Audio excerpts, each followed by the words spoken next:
tapat, matatag at maaasahan balitang tama at totoo lamang dito sa Pilipinas Network.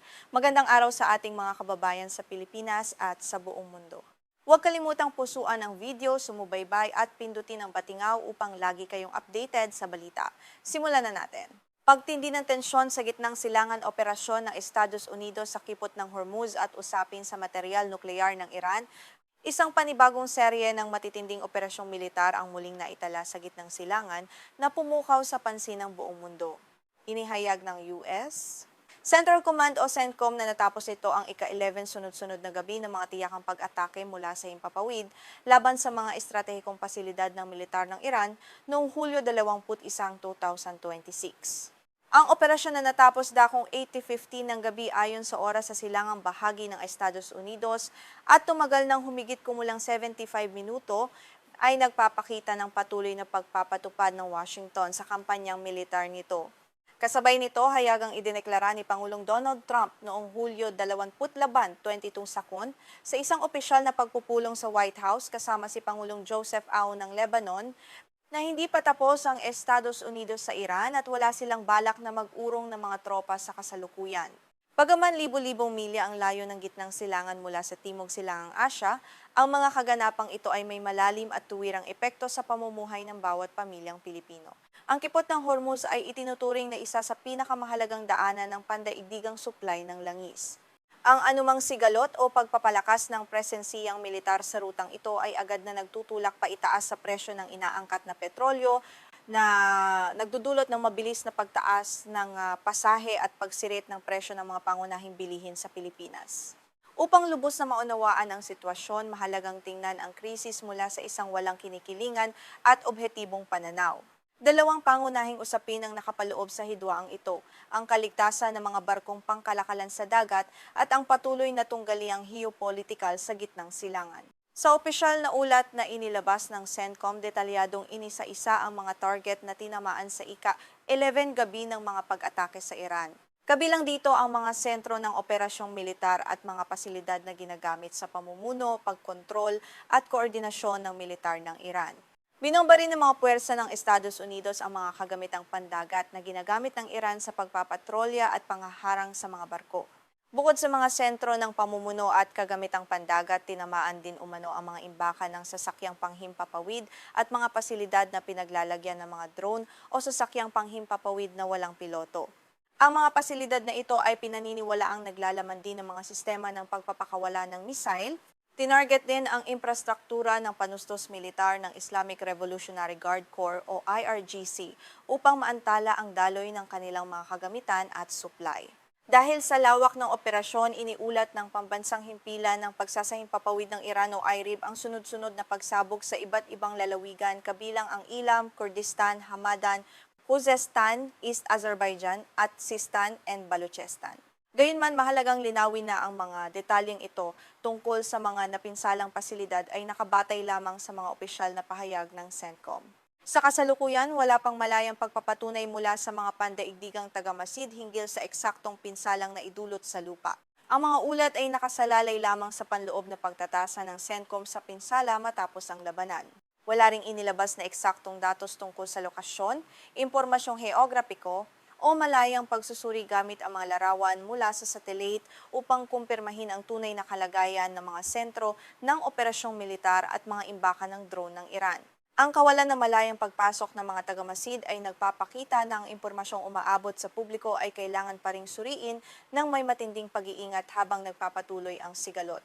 Mahalaga itong paalalan ang bawat ulat sa gitna ng digmaan ay dapat timbangin ng mabuti. Binigyang diin ng pamunuan ng Estados Unidos na ang pangunahing layunin ng tuloy-tuloy na pag-atake mula sa himpapawid ay bawasan ang kakayahan ng Iran na magbanta sa mga barkong pangkalakalan at maibalik ang kalayaan sa paglalayag sa kipot ng Hormuz.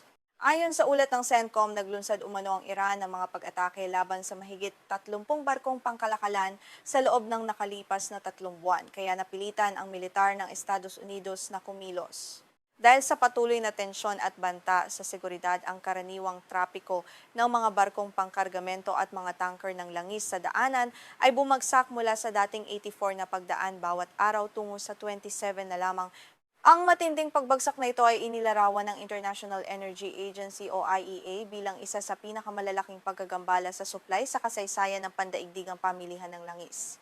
Sa pampulitikang bahagi ng krisis, malinaw na inilatag ni Pangulong Donald Trump ang kanyang mga kalkulasyon sa panahon ng pakikipagpulong sa White House kay Pangulong Joseph A. Eun. Ayon kay Trump, kung aalis o mag-uurong ang militar ng Estados Unidos sa kasalukuyang yugto, maaari mangailangan ng Iran ng humigit kumulang 20 hanggang 25 taon upang makabangon at muling mabuo ang kakayahan nitong militar. Sinabi rin niya na hindi pa tapos ang Estados Unidos at wala itong balak na maglabas ng kautusan para sa pag-alis ng mga tropa habang hindi pa ganap na natutugunan ang mga alalahanin sa seguridad.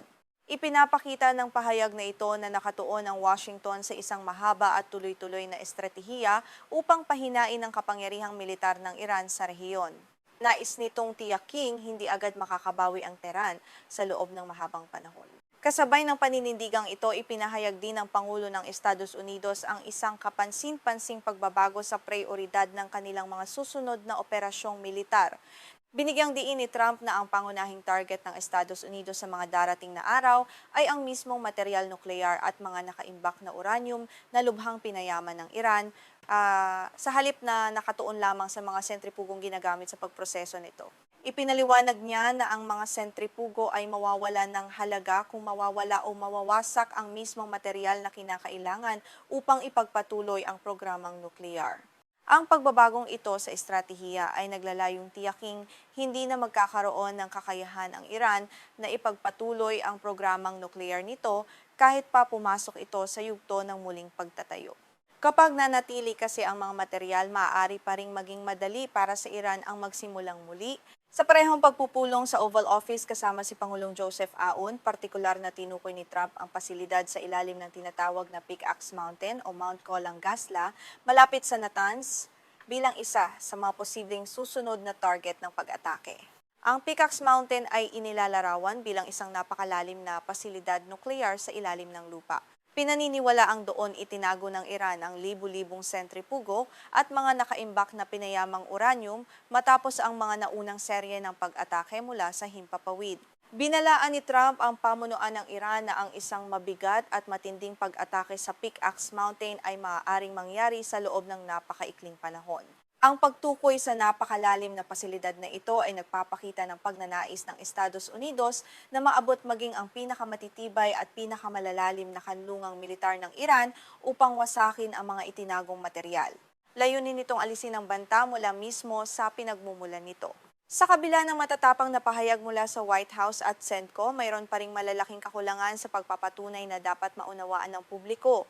Ang mga ulat na lumabas sa pandaigdigang balita ay nakabatay lamang sa mga opisyal na pahayag ng militar at pamahalaan ng Estados Unidos. Walang inilabas na eksaktong bilang ng mga nasawi, detalyadong talaan ng mga kagamitang nawasak o tiyak na lokasyon ng mga pasilidad na tinamaan sa loob ng nakalipas na 11 gabi ng pag-atake. Dahil sa kasalukuyang kalagayan ng digmaan, nakaranas ang International Atomic Energy Agency o IAEA ng matinding paghihigpit at pagkahinto sa mga inspeksyon nito sa loob ng Iran. Dahil dito, walang malayang institusyong makapagpapatunay kung nasaan na talaga ang mga nakaimbak na pinayamang uranium o kung ano na ang tunay na kalagayan ng mga pasilidad nuklear sa bansa. Mula naman sa panig ng Iran, kapansin-pansin din ang kawalan ng isang buo at opisyal na pahayag hinggil sa ika-11 gabi ng pag-atake. Bagaman iniulat ng IRIB ang mga pagsabog at iginiit ng Estado na kakaunti lamang ang pinsala sa infrastrukturang sibilyan, wala pang inilabas ang Tehran na opisyal na tala hinggil sa pinsala sa kanilang mga pasilidad militar. Wala ring itong malinaw na tugon sa mga partikular na pahayag ni Trump tungkol sa Pickaxe Mountain. Dahil sa mahigpit na pagkontrol ng Estado sa impormasyon sa gitna ng digmaan, nananatiling walang malayang pagpapatunay sa tunay na bilang ng mga nasawi at sa lawak ng pinsala sa panig ng Iran.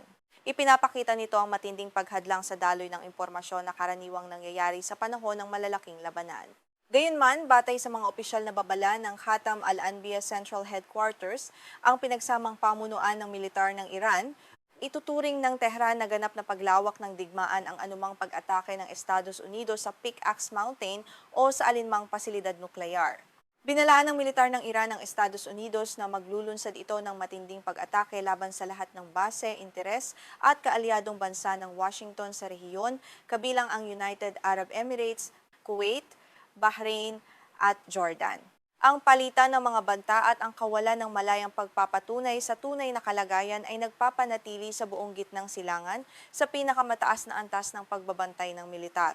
Nakatutok ang buong mundo dahil ang anumang maling hakbang ay maaaring magdulot ng mas malawak na digmaan. Ang matinding labanan at pagpapalakas ng presensiyang militar sa kipot ng Hormuz ay may malalim na epekto sa ekonomiya ng Pilipinas. Lubos na umaasa ang bansa sa pag-aangkat ng petrolyo dahil humigit kumulang 98% ng pangangailangan nito sa krudong langis at mga produktong petrolyong na proseso ay nagmumula sa ibang bansa. Bagaman ang malaking bahagi ng naprosesong petrolyong ginagamit sa Metro Manila at iba't ibang lalawigan ay inaangkat mula sa mga pagawaan sa Singapore at South Korea, ang presyo ng mga produktong ito ay tuwirang nakatali sa mga pandaigdigang batayan ng presyo tulad ng Min of Platts Singapore o MOPS at Brent crude. Kapag nagkaroon ng kaguluhan sa kipot ng Hormuz, agad na nagpapatupad ang mga pandaigdigang mangangalakal ng dagdag na singil dahil sa panganib. Tinatawag din itong dagdag gastos dahil sa pangamba. Tumataas din ang bayad sa siguro at ang gastos sa pagpapadala ng mga kumpanya ng barko. Ang mga dagdag na gastusing ito ay ipinapasa sa mga mamimili sa iba't ibang bahagi ng mundo, kabilang ang mga mamamayang Pilipino. Ang patuloy na tensyon sa daanan ng langis ay nagdulot din ng malaking pagtaas sa tinatawag na crack spread o ang agwat ng presyo sa pagitan ng krudong langis at ng mga produktong petrolyong na proseso. Mula sa dating karaniwang antas na $10 bawat bariles, umabot umano ito sa 50 hanggang $60 bawat bariles. Nagdulot ito ng malaking dagdag na gasto sa mga kumpanya ng langis sa Pilipinas. Dahil dito, ang presyo ng gasolina at diesel sa mga gasolinahan sa buong bansa ay nagtala ng malaking pagtaas na umabot sa 20 hanggang 24 piso bawat litro sa kabuuan ng serye ng krisis. Ang diesel lamang ay nagtala ng lingguhang pagtaas na umabot sa mahigit 4.60 piso bawat litro. Nagdulot ito ng matinding pasanin sa mga tsuper ng pampublikong sasakyan at sa mga sasakyang ginagamit sa komersyal na transportasyon. Ang bawat pagtaas sa presyo ng gasolina ay nangangahulugan ng mas mababang kita para sa mga driver at mas mataas na gastos para sa mga negosyong umaasa sa transportasyon.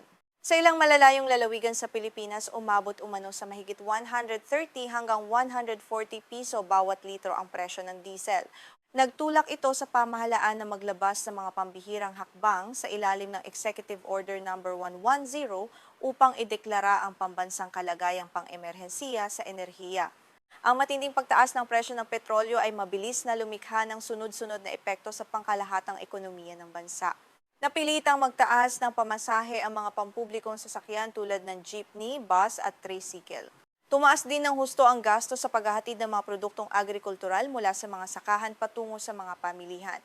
Dahil ang transportasyon at pagkain ay bumubuo ng humigit kumulang 25 hanggang 35% ng talaan ng mga bilihin na ginagamit sa pagkalkula ng Consumer Price Index o CPI sa Pilipinas, ang krisis sa gitnang silangan ay naging isa sa mga pangunahing dahilan ng mabilis na pagtaas ng inflasyon at presyo ng mga pang-araw-araw na bilihin.